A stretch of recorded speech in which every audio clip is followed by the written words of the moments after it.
ਲੱਗਿਆ ਤੇਰੀ ਗਲਤ ਲੱਗਿਆ ਤੈਨੂੰ ਉਸ ਗੱਲ ਤੋਂ ਟੋਕਾ ਨਹੀਂ ਤੇ ਮੇਰੇ ਰਿਸ਼ਤੇ ਨੂੰ ਨਜ਼ਰ ਨਾ ਲੱਗੇ ਲੋਕਾਂ ਦੀ ਤੇ ਮੇਰੇ ਰਿਸ਼ਤੇ ਨੂੰ ਨਜ਼ਰ ਨਾ ਲੱਗੇ ਲੋਕਾਂ ਦੀ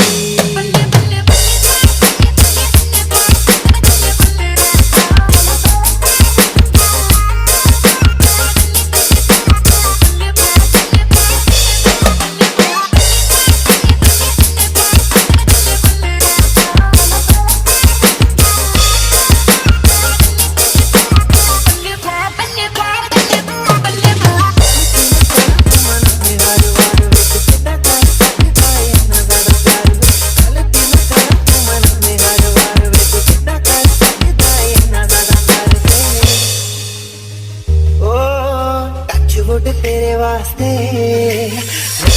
तेरे वास्ते